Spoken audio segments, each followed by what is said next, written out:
it's becoming more and more apparent that, and I think it's having to set in for a lot of folks that have sold doom and gloom in the apocalypse, right? They sold this jab and they are having to come to terms, and everybody's doing it in a different way, I guess, but they're coming to terms with the fact that we're going to be living with this for the near future. Okay, cool. Now as you see, public health officials have started to adjust policy based upon that idea. Now, what happens is, of course, people now are going to bring into question the policy that existed before. Like, why change? Why the change, and why the change now, right? From what it was. Now, I want you to keep something in mind before we watch this or listen to this fucking elf real quick. You need to remember that the truth is the truth, okay? What is reality is reality. Now, truth does not rest upon when you got to it. So if something is the truth and you took forever to get there, the truth didn't rest upon you. The truth was already that. Now, you may have avoided it, ignored it, decided not to speak it. Either way, the truth does not rest upon what a public health official or someone says. So that's something to take into consideration as they begin to pivot. But let's listen to this man and what it is that he has had to say.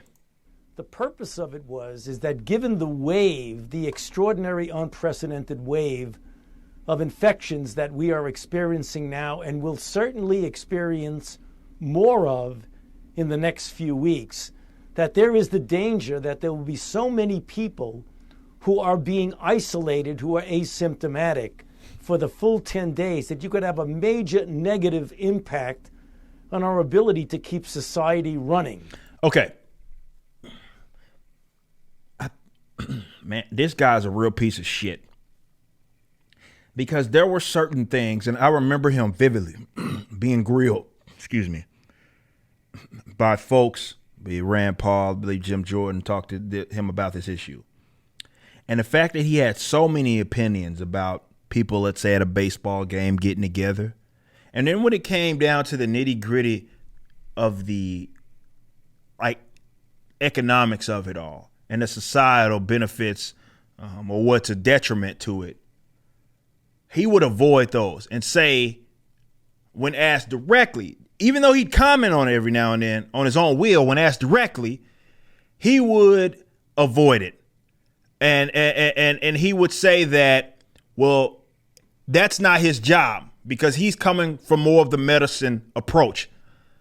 It's not his job to speak on the economic, social ramifications. Now, and I think it's because, yes, he's finally being forced to concede it. This doesn't mean that he didn't know the truth before. It's that the jig is up for a lot of people. You're starting to see even their own folks start to turn on them because you got folks that have gotten triple jabbed and not only have caught this, gotten severely sick, which was all of which they said was supposed to be avoided. So people look and say, I've done everything it is that you told me to do, and you're still keeping this charade up. And that's why you're seeing a pivot from public health officials in terms of their policy. We've talked about the CDC, for example, shortening, and this is what he's speaking on, the isolation or quarantine period from 10 to 5 days. Let's let him finish up real quick.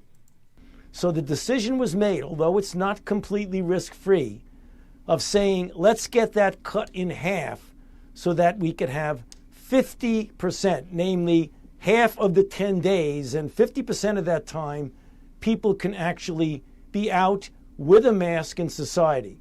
The purpose of it was that given what it is a pivot. It's a pivot from the original policy. And for those of you that don't know, this was something that, again, the CDC had come out and they had claimed that they were going to change the quarantine period. And we're even saying that you could go out. You can go out and do your thing in the event that you had sat and I guess chilled out for 5 days instead of like the 10. So they cut it in half.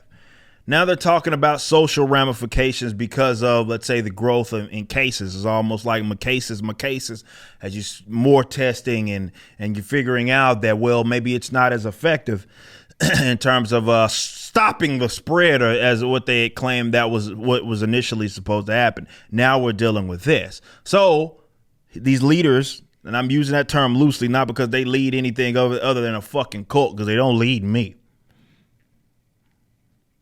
are trying to do it in a way that allows them to save face.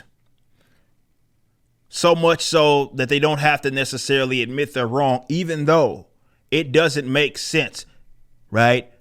Because it forces them, if they were honest, to have to admit that what they said initially simply wasn't true, one way or the other, because this isn't our first surge in my cases. And on top of that, we have more vaccinated people, which, again, they said was supposed to stop. That was the whole incentive, right? They said it was supposed to stop some of these issues it is that we're having in terms of this spread, right? Well, it didn't do that. It didn't prevent transmission, and the CDC has conceded that. It was some very wonky science, even though the jab was sold upon that, right? That was even the reason why it got approved for emergency use, because of exactly that, preventing of cases, the immunity aspect of it. Coming to find out, well, whoops, is for lack of better terms, what happened.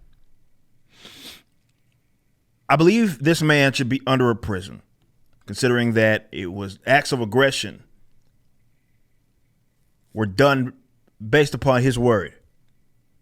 So he's culpable, rather, he's liable in some capacity there. Not to mention all the crooked shit and funding of labs and all of that, and the gain of function, which he, again, basically got caught red-handed and nothing happened to him. But I can't speak to those aspects because I don't actually believe, and this isn't a black pill, I'm just being honest, that the handlers are ever going to punish this motherfucker for anything. But what I can say is, to the people that are out there, you know this shit's a charade. You know it by now. Some of y'all, people that watch my channel, don't want it to be true because I think they are so obsessed with being to the opposite end of who they deem as their political enemies. And this is what happened with this shit. It wasn't about science. It had nothing to do with that. It was more so that they thought that this was the ideological lines were set. It was just the anti-vaxxers versus the vaccinators and all of that. And everybody that was against mandates were even though we know that's not true. I'm just tapping you into the minds of these weirdos and why it is that they talk like they talk. But to those people out there, you know that it's a charade. We have the receipts of them fucking lying to you. Why are you still listening to them? Rhetorical question.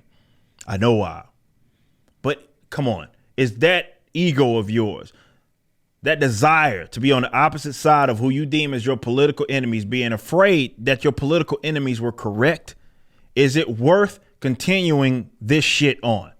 Is it worth kicking the can down the road? Is it worth it to continue to double and triple down despite the evidence being shown to you and in regards to them lying to you multiple times? And if you ask me, of course, I would think that was worth it. Just take your losses. You just watched a clip from my podcast, For Canon's Sake.